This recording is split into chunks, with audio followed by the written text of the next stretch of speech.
Sue Stockdale, and welcome to the Access to Inspiration podcast, the show where you can gain inspiration from people who may be unlike you. We hope their stories and insights enable you to transcend day-to-day challenges and reflect on what you are capable of achieving. Today we are heading into the world of culinary arts, and I'm going to be speaking to award-winning chef Andrew Scott, who knows a thing or two about what it takes to achieve excellence in his chosen field. Andrew was inspired to develop this as a career by his parents, who both worked in the hospitality industry. And after winning a cooking competition at the age of 13, Andrew started working part-time as a pot washer in the kitchens of his local hotel. Following training at college, he was taken on by Simon Haigh at Mallory Court in Warwickshire, England, as an apprentice chef.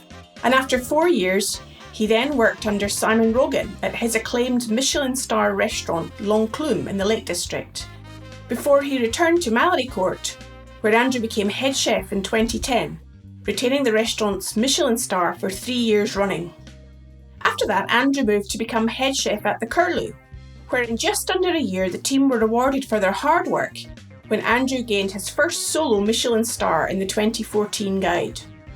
After that, Andrew joined Sudbury House in Oxfordshire, overseeing Restaurant 56, which won a number of accolades, and during this time he appeared in the Great British Menu on TV. So I think we can definitely learn something about what it takes to achieve and maintain excellence from Andrew. Welcome to the podcast, Andrew. Hi Sue, thanks for having me. So this word excellence, our focus on this conversation, it can mean many things to many people. What does it mean to you? Excellence. So in the chef world, it's all about consistency is a big word for us, and discipline, which produces excellent results. So it's a really strong word, and it's something that we work all day in the hot kitchen environment to produce amazing food. But sometimes we do get a bit caught up in what we're actually doing. We're only producing dinner. We're not building rockets to fly to the moon. We strive for perfection in presentation, in flavour, in our working methods, in the ingredients we use, the way we source the ingredients, the provenance, everything. So it's a real passion. I think you've got to have that passion in your belly for cooking to be able to put up with the lifestyle and the hours, etc. I can understand you have a real passion and commitment to excellence. I guess as a leader, when you're working in a kitchen, how do you convey that expectations to other people around you? How do you do that? That's a hard one, and I learned a lot about man management basically from Simon Haigh at Mallory Court. So he used to say the cooking's the easy part, it's the managing the people is the hard bit, and that is so true in any career or any job. It's, once you've been in the industry for long enough, you can sort of do the cooking with your eyes closed. It was man management of each boy or girl in the kitchen, knowing what motivates them and what gets them going. Everyone's different. It's a team game, cooking in a kitchen. It's a brigade system, so you've got that discipline. Brigade system of sort of like the army. There's respect levels, etc. People are sort of reporting into the top chefs, the sous chefs and the head chefs in the kitchen. You're running a tight ship because at the end of the day, it's a business and you want to make money. And you also want to achieve accolades to entice customers in. So there's a real complex environment going on. But you have to work next to people, spend time individually, even if you are the executive chef. Pick up a knife, go and work next to the commis chef, have a chat with them, talk to them, see what inspires them, see what they want to do next. In the corporate world, which is where I am now, they do lots of paperwork, paper trail things to see how you feel and to what your aspirations are. But there's no time for that in a kitchen. It's very practical. You're on your feet. So you need to talk face to face. And then you also need to understand if somebody does something wrong, how you discipline them or how you correct them. Because just by screaming and shouting at them might not work.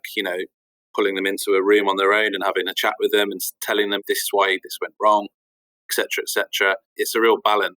You're individually managing maybe 10 people every day, so it's quite stressful. It can certainly sound like that.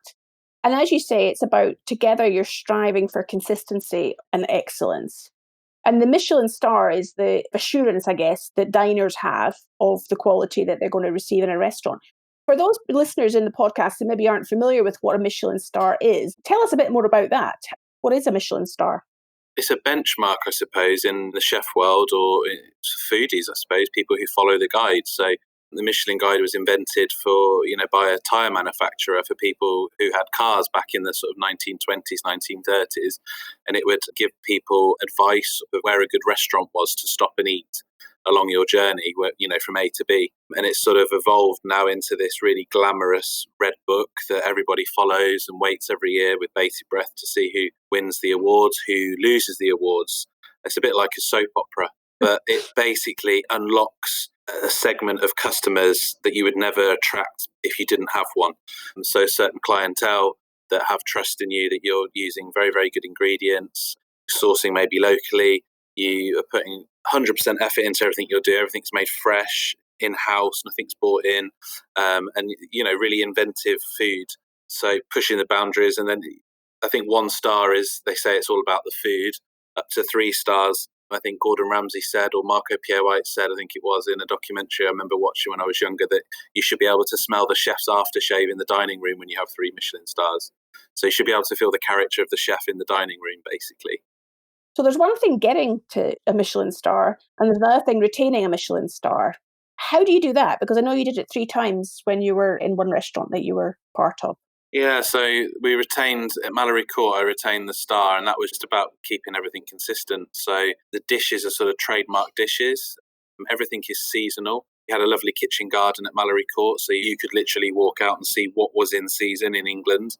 Because obviously sometimes you can walk around supermarkets and there's strawberries all year round and pineapples and, et cetera, and you don't know what's in season and what's not in season. So you could literally go out and I remember you used to pick a peach off the tree or the vine and just stand in the sun and eat it, and it was warm and it was delicious. So that would sort of inspire you to create dishes quite easily by just wandering around the garden and keeping things seasonal. And it was all about flavour, really. So just making sure that you concentrate the flavour, so that if you're doing a peach dish, it's all about the peaches, and you would just maybe accompany it with some raspberries or something, or some vanilla. That was the star of the show.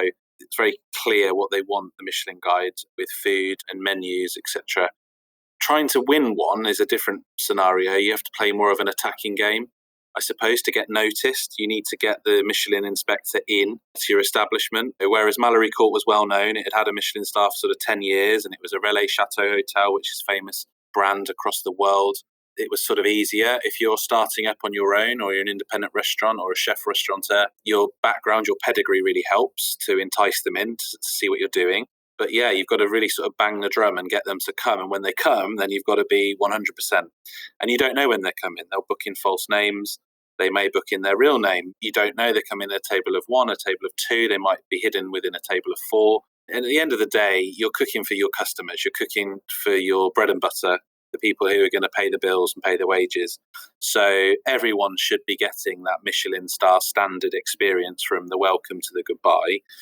Obviously, if you clock that it's an inspector, you try a little bit harder. And maybe sometimes that's the wrong thing to do, because they can feel it, the other side, that you're trying too hard. You almost need to be just sort of natural and just cook as if you were cooking for your friends or your mother or just the local guys from down the road. So I'm guilty of that too. I remember when I left Mallory, I went to a restaurant called the Curlew, and I got a Michelin star there in 2012, I think it was now. And the Michelin inspector came in and he ordered a glass of orange juice, because they're drive-in, so they don't usually drink too much. They might have 1 glass of wine with lunch or dinner. And he ordered a glass of orange juice, and my restaurant manager hadn't ordered any orange juice from the supplier, or hand squeezed it, or whatever we were serving. And I remember one of my junior sous chefs running upstairs to the staff accommodation and brought down a carton of Tesco Value orange juice that we put in a lovely tumbler with some ice, and the Michelin inspector drank it and didn't say anything about it. So, at the end of the day, it's subjective. They're human beings just like me and you. They have an opinion just like me and you. And they have a lot of power, I suppose, in their hand. They can make or break a restaurant, or make or break someone's career. You're making me think now about how one determines and spot a Michelin inspector. A bit of detective work required? There's a few things. You could be fooled by a normal person, that someone isn't a Michelin inspector or an inspector of any guide. You've got lots of different guides, and they're all prestigious. They're all ones that you want to be in and achieve in. But a single diner, a fairly early table, they'll maybe order a tasting menu on their own, which could be quite a lonely night, if you're sat there eating 8 courses on your own. So in a nice restaurant, you'll always, if you've got a table of 1, you'll always put a few nice magazines, like Cotswold Life or something like that on the table for them to flick through in between courses. They will usually have a tonic water when they come in, or an orange juice with their canapes, like we said.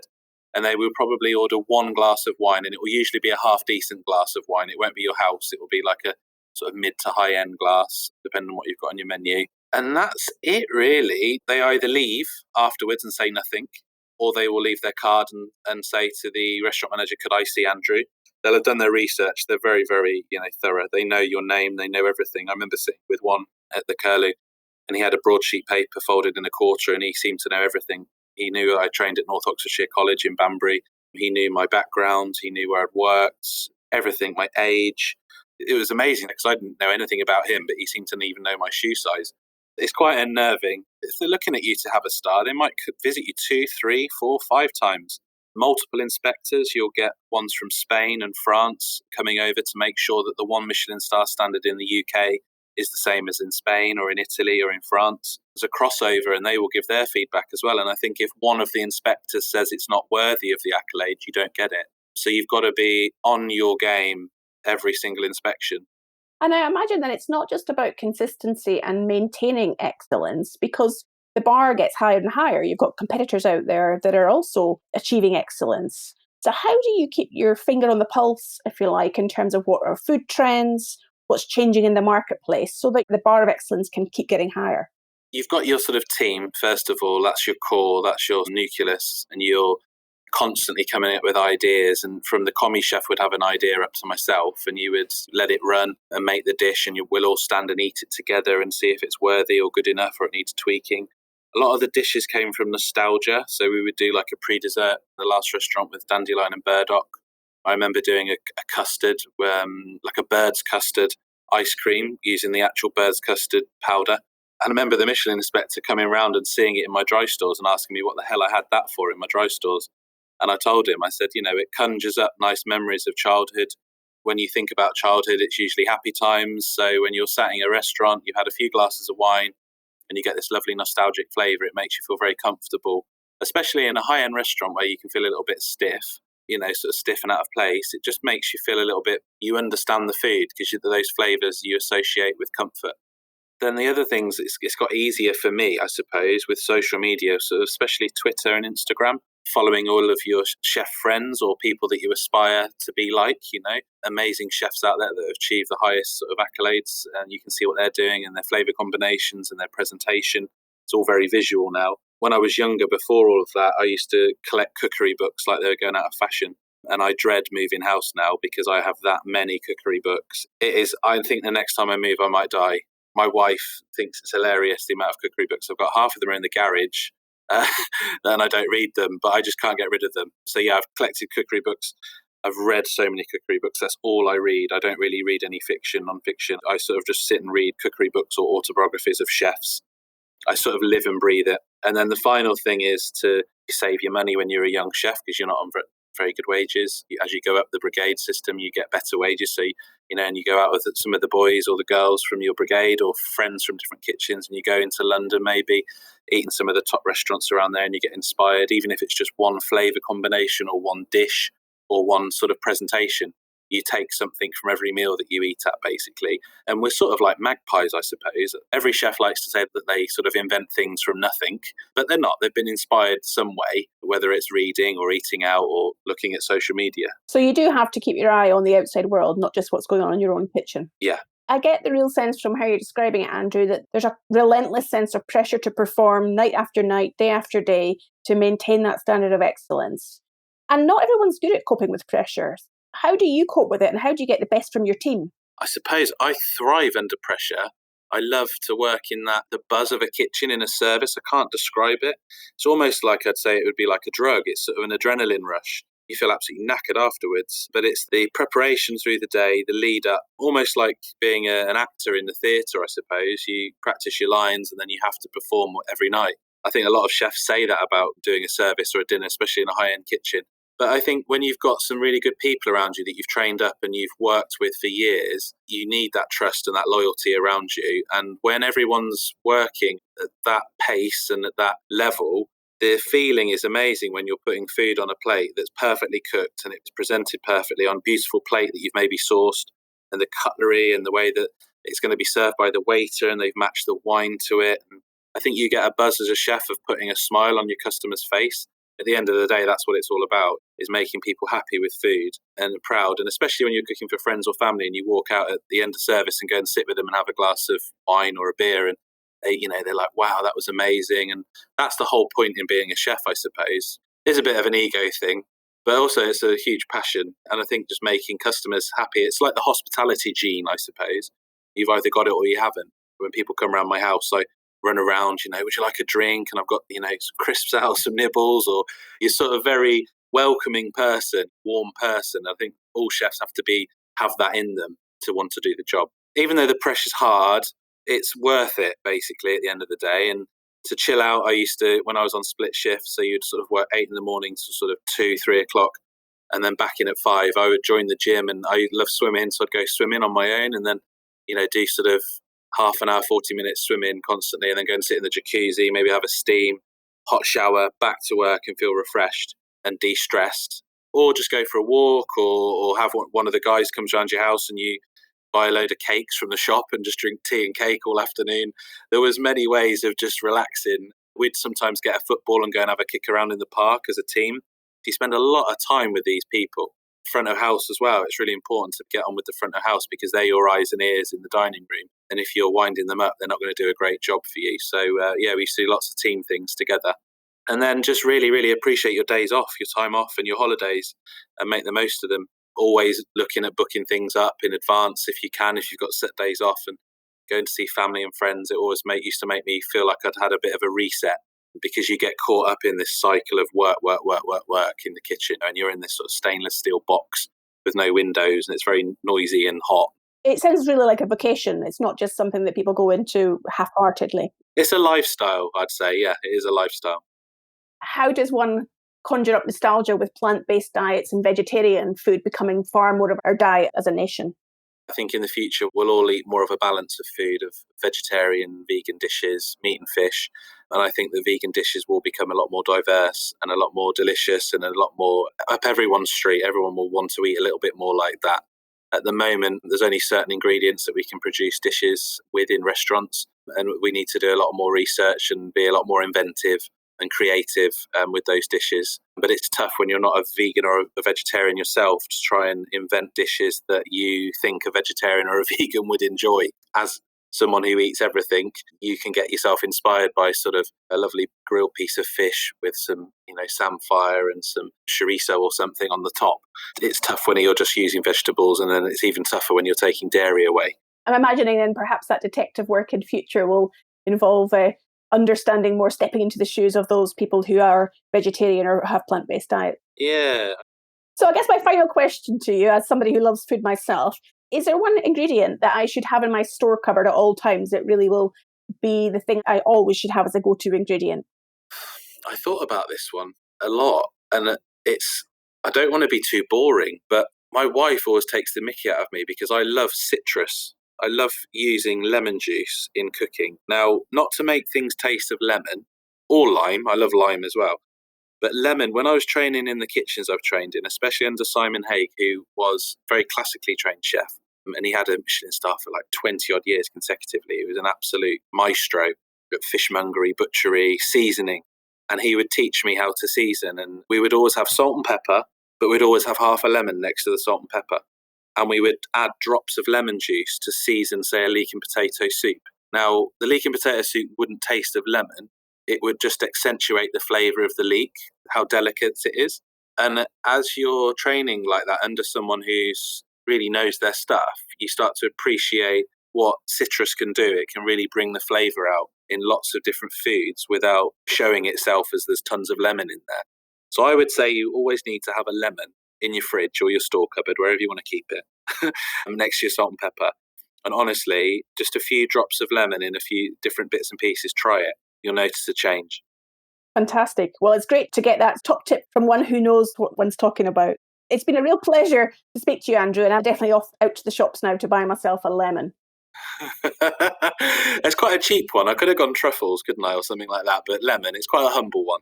Absolutely, and the listeners are around the world, there's probably access to a lemon. Yeah, everyone can get a lemon, exactly. So, good.